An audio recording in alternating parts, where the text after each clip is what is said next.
Welcome back, Greenway Faithful. This is Jay Kaufman coming to you with another special edition of Sideline Sports. My co-host today is Aiden Pomeroy, reporter with The Edge. Thanks for joining me, Aiden.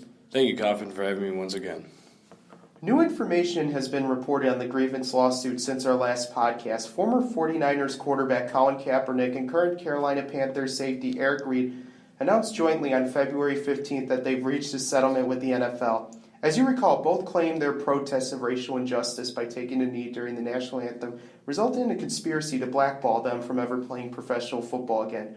The amount of the settlement hasn't been made public by either Kaepernick or Reid. However, Reid was signed by the Panthers in September 2018. Kaepernick has had little luck since becoming a free agent in 2016. Owners of the Alliance of American Football, also known as the AAF, have expressed interest in signing Kaepernick. He stated his asking price for a return to football is $20 million. Personally, I wouldn't pay somebody who's been out of the NFL for almost 3 years $20 million. That's a starting QB's asking price when likely he would be coming into the league as a backup. As an example, take the Philadelphia Eagles, who paid Super Bowl 52 MVP Nick Foles $14.5 million to be their backup QB.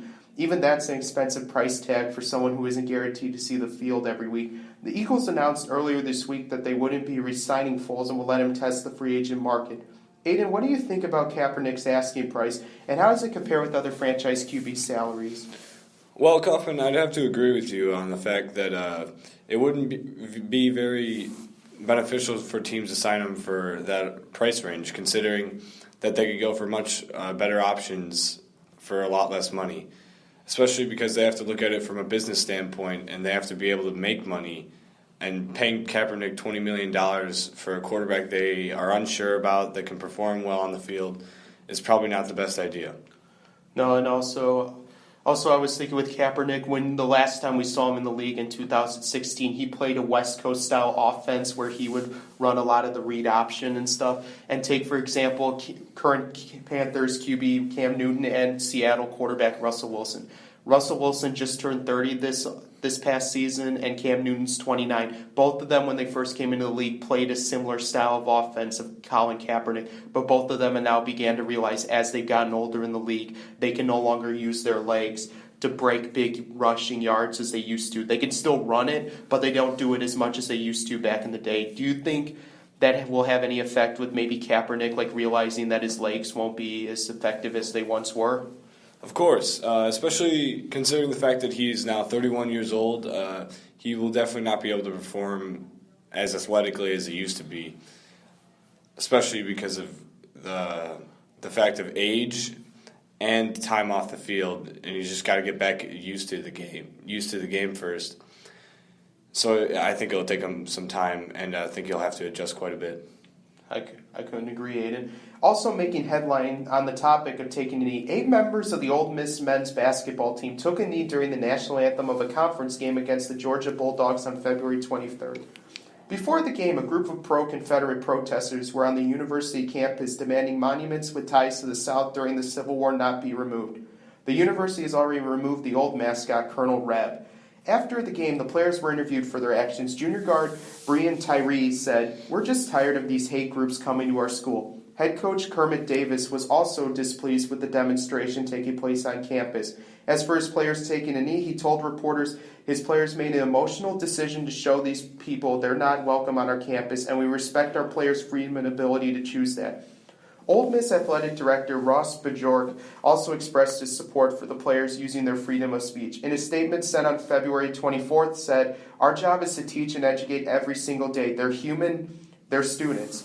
They see what's happening on our campus. These people that come here and they spill hate and bigotry and racism. We don't want them on our campus." Our players stood up for that. It had nothing to do with the anthem. It had nothing to do with anything beyond. We don't want those people here. They're protesting during our game, and that's not right because that's not the Ole Miss that I know. We talked to them about it in the locker rooms after the game. We support them because we don't want those people here either. The university doesn't want them. Our town doesn't want them. They're out of state. They're not from here. So good for the players to stand up and make a statement. Aiden, what's your opinion about players in college athletics taking a knee in response to events taking place right on their doorstep? All in all, Kaufman, it's definitely their decision, and I support it because of the fact that these hate groups are coming and protesting right next to them, and in fact, even in their games. And I think it's right for the players to be able to make their own decision about the topic, and it's right for them to act upon something that's happening right in front of them. Yeah, these guys made a decision not because they wanted for racial injustice. They're just trying to show that these groups, they can't be doing stuff. Like, I didn't mention this, but I found out with more information that this protest, this demonstration was taking place 100 yards outside of the pavilion at Ole Miss University. So basically that's right on their doorstep. I agree with their support with trying to say that these people aren't welcome. The South, during that time period of these statues, it was a dark time in history, and the university just wants to take steps of a little bit of erasing the past. The past is still there, but they want to get rid of the remains of it. If you were in this position to remove the statue, would you want to remove it or not? Well, Kaufman, if it distresses the students and the players as much as it does, I think it would just be a helpful decision to just remove the statues. Although the statues don't necessarily represent something racially injustice, they're supposed to represent the courage that these men showed on the battlefield. But the students taking it this way, it can easily be seen and interpreted this way, so it's right for the students to be angry about it.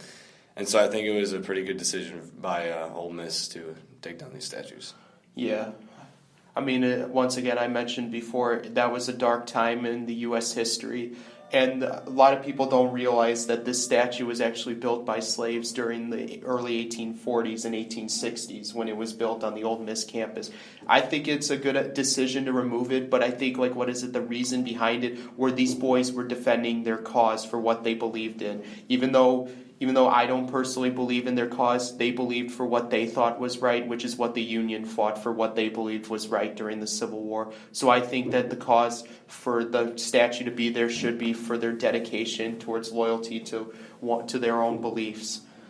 Well, Aiden, it appears that taking a knee controversy as a form of protest is inspiring other athletes in various sports, and additional information comes out. We're here and committed to reporting it. For now, this is Jay Kaufman and Aiden Pomeroy signing off for this special edition of Sideline Sports. Until next time.